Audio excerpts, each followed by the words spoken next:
gente pega o dízimo. E aí o dízimo, a gente aprende o seguinte, olha, você sabe que se você não estiver dando dízimo, você está roubando a Deus e você não vai ser salvo. E aí a gente prega dizendo que não vai ser salvo. Porque onde está escrito isso no Novo Testamento? Não, está escrito em Malaquias 3:10. Por que me roubais nos dízimos e nas ofertas, e etc. Aí os nossos líderes, quando pega a gente, diz, você está roubando a Deus, você não vai ser salvo porque você não dá o dízimo. E aí a gente pergunta, mas isso está no Novo Testamento? Aí os nossos líderes dizem, está sim, está fundamentado no Novo Testamento. Está lá escrito em Mateus, capítulo 23, versículo 23. E aí a gente diz, é mesmo? Vamos ler. Aí diz assim, Mateus capítulo 23, Mateus 23, 23. Ai de vós, escribas e fariseus hipócritas, porque vocês dão o dízimo da hortelã, do endro e do cominho, e desprezam os preceitos mais importantes da lei, a justiça, a misericórdia e a fé. Mas vocês deviam fazer essas coisas sem omitir aquelas. E aí a nossa doutrina que nos ajuda está fundamentada no Novo Testamento. Foi Jesus que falou. Jesus não criou uma doutrina sobre o dízimo aqui. Mas calma, que eu não fechei a questão sobre o dízimo. Calma. Jesus não criou uma doutrina sobre o dízimo aqui. Jesus especificamente está falando com os fariseus e os escribas que tinham uma prática entre eles de recolher os dízimos e as ofertas. E aí Jesus disse, olha, você pode recolher, mas você está esquecendo de outras coisas tão fundamentais quanto essas. Então, vocês não entenderam o princípio. Se vocês entendessem o princípio, você não ia se preocupar textualmente só com o que está escrito sobre dízimo e oferta. Você ia se preocupar com as outras coisas, amém, queridos? Então, Jesus não criou uma doutrina. Mas, quando a gente quer fundamentar naquilo que nos é conveniente, aí não, tá aqui, ó, escrito no Novo Testamento, te provo, tá aqui. E pega um texto sem o contexto e cria uma doutrina em cima dela. Mas calma, veja só.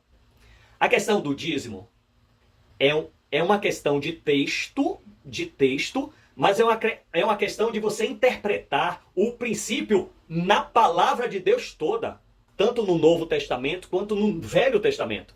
Então, para aqueles que, eu só acredito se estiver no Novo Testamento, vai ficar difícil, porque no Novo Testamento só tem esse versículo, e por esse versículo não é para separar os dízimos, queridos. O Novo Testamento só fala mais de ofertas, só fala de oferta. Quando vai tocar no dízimo, só essa passagem aqui, mas só fala de oferta. Mas se eu fundamentar no Velho Testamento, as igrejas evangélicas não vão aceitar, porque elas dizem que o Velho Testamento é passado. Ela diz que não se aplica mais, mas eu já dei exemplos de que o Velho Testamento se aplica para os ensinos e a nossa vida cristã, ok? Então, eu estudei muito sobre dízimo, muito. Aliás, eu li todos os versículos da Bíblia sobre dízimo, todos, busquei lá no meu computador, dízimo, saiu todos os versículos, todos, li todos e os contextos de todos e dei um estudo de um tempo atrás. Veja só, o que é o princípio do dízimo? O que é o princípio? Eu vou trazer o princípio para os irmãos, o princípio. Veja só, quando o povo hebreu era um povo só, Deus separou ele em 12 tribos, lembram disso? Deus separou todo o povo, que era um povo só, em 12 tribos. Mas uma das tribos, a tribo de Levi, Deus consagrou essa tribo para servir no ministério aonde? No templo. Então, os levitas, que eram responsáveis por ministrar no templo, 24 horas, eles se revezavam e ministravam, era um serviço exclusivo para o templo. Deus separou a tribo de Levi e disse o seguinte, só essa tribo não vai trabalhar. Essa tribo vai trabalhar não vai trabalhar de forma secular. Essa tribo vai trabalhar no templo e Deus prometeu. Eu estou prometendo. Assim diz o Senhor, eu vou sustentar vocês. Deus não é homem para que minta, nem filho de homem para que se arrependa. Quando ele disse, eu prometo, ele vai cumprir até o final. O que é que Deus fez ali, gente? Deus criou um sistema econômico financeiro autossustentável. O que é isso?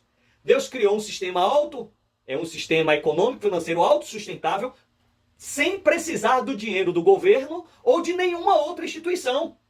O templo e aquela tribo seria sustentada pelo poder de Deus. E onde é que o poder de Deus iria se manifestar para sustentar a promessa dele? Onde é que ele iria se sustentar?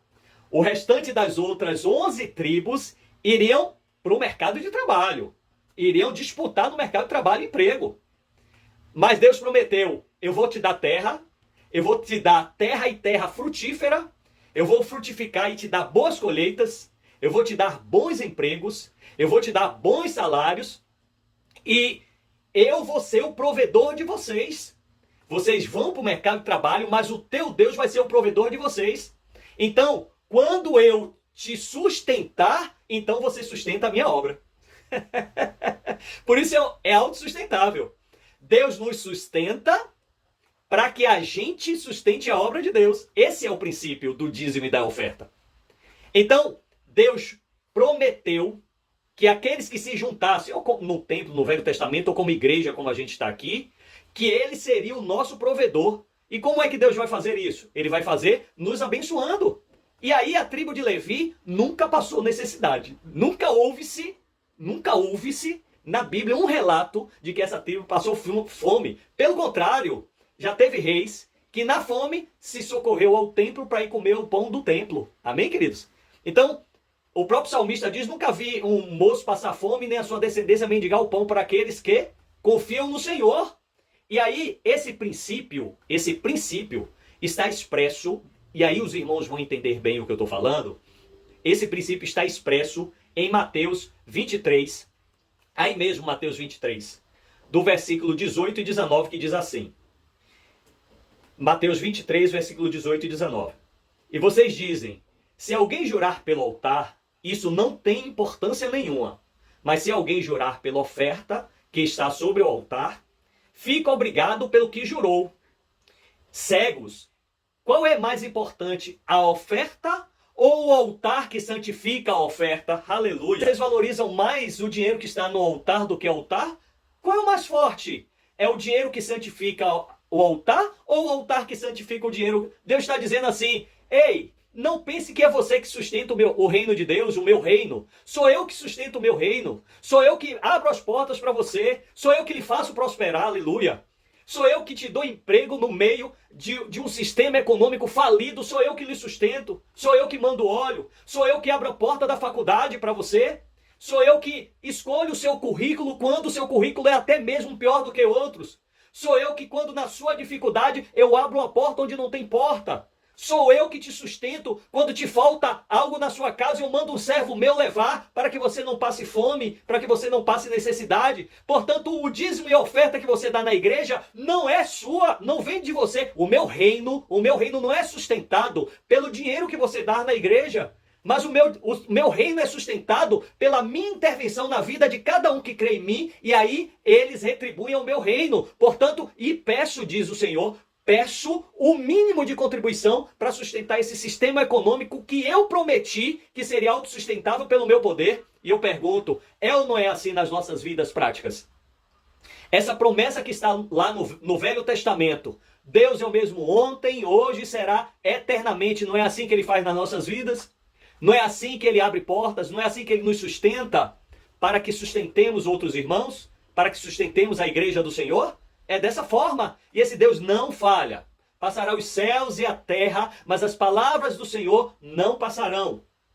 E aí, queridos, eu quero dizer o seguinte. Por que vocês acham que o povo judeu, que era o hebreu no Velho Testamento, e judeu no Velho Testamento hoje é o povo israelense e tal, por que vocês acham que esse povo é o mais próspero de toda a terra? Por que vocês acham que eles, inclusive, são expulsos de alguns países? Por quê? Porque os países consideram que ele rouba a riqueza, mas não rouba a riqueza, ele faz a riqueza ali dentro. Sabe por quê? Porque eles entenderam o princípio do autossustento pela fé e colocaram em prática no seio da sua sociedade. Eu vou falar para os irmãos. Meus irmãos, em cada sinagoga de Israel, ou em cada sinagoga do mundo, existem na parede de entrada, na rua, fica 3 caixas. Pense caixa de correio, que você bota a cartinha ali dentro. Existem 3 caixas. Existe a caixa para os judeus depositarem uma oferta para quê? Uma oferta para sustento daquela sinagoga. Então você deposita na caixa de sustento daquela sinagoga. Existe a caixa que você oferta para quê? Para o sustento dos centros de estudos teológicos do judaísmo e antropológicos. Aí você passa, você não participou do culto, mas você passa, porque é uma cultura já da sua sociedade, é uma cultura da sua sociedade. Você pode até não estar congregando naquela sinagoga, mas você está ali com a oferta, Deus tocou, aí você deposita, não, eu quero depositar para ajudar nos estudos teológicos do judaísmo e da antropologia para comprovar tudo aquilo que está escrito. E aí existe uma terceira, e isso é aleluia, tudo que a gente falou. Existe uma terceira caixinha, né? Que é para você deposita a oferta para ajudar os irmãos judeus que estão em dificuldade financeira, que estão desempregados. E aí você passa e deposita aquela oferta.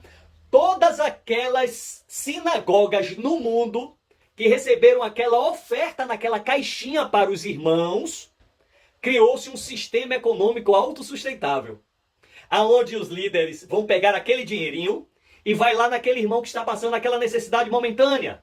Ele está ali desempregado. Aí a igreja vai lá e vai dizer, ô irmão, o irmão está desempregado, é porque... Ah, não, é porque me falta um curso superior, é porque me falta uma pós-graduação, é porque eu não tenho o primeiro grau, não tenho o segundo grau. Ah, não, mas é porque eu estava trabalhando e saí do emprego, a empresa fechou, aquela coisa toda. Aí eles fazem assim, a igreja vai te dar uma oferta momentânea para te sustentar durante 2 meses, 3 meses, para o irmão ter pelo menos o básico, para o irmão ir buscar um outro emprego, ir buscar qualificação, para o irmão ir fazer sua pós-graduação, ou para o irmão tomar um curso na área que o irmão quer trabalhar. E o que é que acontece?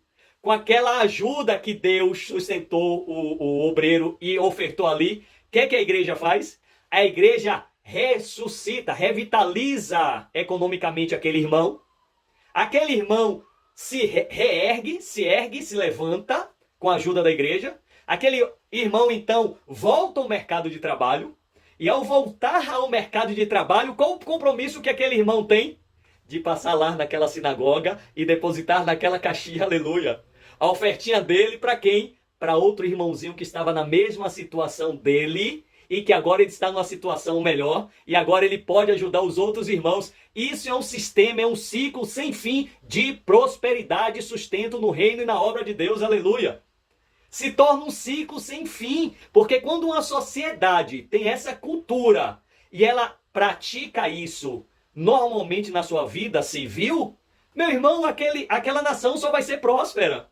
É por isso que Israel é próspera, um pedacinho de terra, mas é próspera na política, na cultura, na tecnologia, quer seja tecnologia científica, quer seja na tecnologia militar. Por quê? Porque tem recursos para investir. E no nosso sistema de igrejas, tem que ser dessa forma. Deus nos prospera aqui para que a gente devolva para a igreja e a igreja possa socorrer, se autossustentar com seus ministérios e socorrer outros irmãos. E eu pergunto, quem é que deve ser glorificado? É o advogado, é o médico, é o irmão que trabalha ali próspero, mas vende sua frutinha, consegue fazer seu dinheiro e botar ali como dízimo e oferta? Ou nós glorificamos a Deus, mesmo porque esse Deus não está exigindo que a gente retorne para ele 50%? Porque se ele fosse nosso sócio, ele exigiria de nós 50%, mas Deus é diferente. Ele nos dá o todo e depois ele exige uma pequena parte para que você retorne para o reino de Deus, para que o reino de Deus sustente outras pessoas. Amém, queridos?